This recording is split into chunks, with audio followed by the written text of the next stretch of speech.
The hum was the first and last thing Caelan noticed about his day. Not the engineered birdsong in the verdant arcologies, or the curated rush of the waterfalls, but the deep, resonant thrum of the city itself. It was the sound of 1,000,000 tons of water being pumped, purified, and circulated.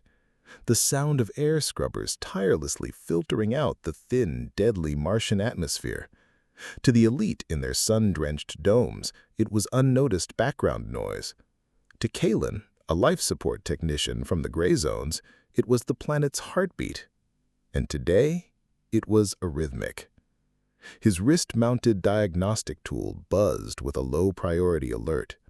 Flow variance, Sector 7 Gamma, Waterfall Manifold 3. Up in the arcologies, this would mean a call to the lead hydrologist. Down in the veins, the network of cramped service tunnels that were the city's true arteries, it meant Caelan had to get his hands dirty. He sealed the helmet of his worn work rig and squeezed into the maintenance shaft behind the rock face. Here, the illusion of paradise vanished. The air smelled of ozone and wet metal. The walls were bare plasteel and exposed bedrock, laced with color-coded conduits. The sound of the waterfall was a deafening, percussive roar on the other side of the rock. The manifold was a knot of massive pipes and pressure valves. According to the sensors, it was just a minor fluctuation, but Caelan had spent 15 years listening to the city's hum. He placed a hand on the primary intake pipe, feeling the vibrations through his glove. It wasn't just fluctuating, it was shuddering. A deep, harmonic tremor that wasn't on any diagnostic screen. He flagged it in his report, adding a detailed note. Subharmonic resonance detected in manifold 3. Recommend immediate system shutdown for physical inspection. Potential for stress fracture. An hour later, a reply came back from the Arcology Control Center, signed by Dr. Aris, the sector's lead scientist. Technician, your sensor logs show no such resonance. The flow variance is within acceptable parameters. Recalibrate your haptic sensors and stick to your assigned maintenance schedule. He stared at the message. Recalibrate his sensors. It was the polite corporate way of calling him an idiot. Aris, for all her brilliance with gene sequencing, wouldn't know a stress fracture from a nutrient paste sandwich. She saw the city as a series of data points on a screen. Caelan knew it as a living, breathing, and deeply flawed machine. He tried to let it go. It wasn't his job to override a product scientist. But the phantom shudder in the city's hum haunted him for the rest of his shift.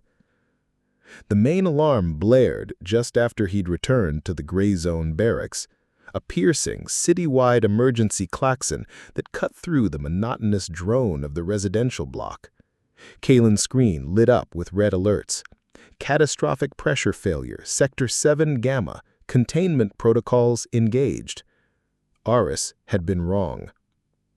He didn't wait for orders. He grabbed his heavy toolkit and ran, pushing through crowds of panicked gray zoners being herded toward emergency shelters. He knew the official response: seal the sector, let the pressure vent, and calculate the cost later. But he also knew the manifold.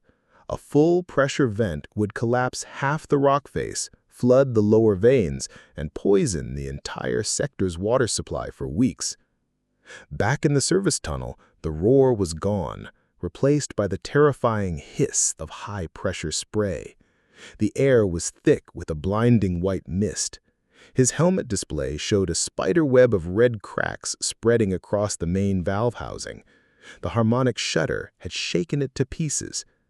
The automated system was trying to shut it down, but the damaged valve was stuck open. The only way to stop it was a manual override, a 3-ton crank wheel that hadn't been turned in 50 years. Protocol demanded 2 technicians and a supervisor's remote authorization. Caelan was alone, and the network was down. He locked his boots into the deck plating and grabbed the massive wheel and pulled. The metal groaned in protest. Every muscle in his back and shoulders screamed. For a moment, nothing happened. Then, with a screech of tortured metal, it began to move. Centimeter by agonizing centimeter, he forced the wheel to turn, his breath fogging the inside of his helmet. The hiss of escaping water began to subside, the pressure dropping with each turn. Finally, with a deep, shuddering thunk, the valve sealed. Silence. The only sound was his own ragged breathing. He slumped against the pipe, exhausted. He had broken a dozen regulations. In the morning, there'd be an inquiry. Dr. Aris would probably find a way to blame the failure on a faulty component he was supposed to have maintained. He wouldn't get a medal. He wouldn't even get a thank you. But as he sat there, in the quiet, dripping dark of the city's guts, he placed his hand back on the pipe. The deep, steady hum of the world had returned. It was a clean, healthy rhythm. And for a man like Caelan, that was payment enough.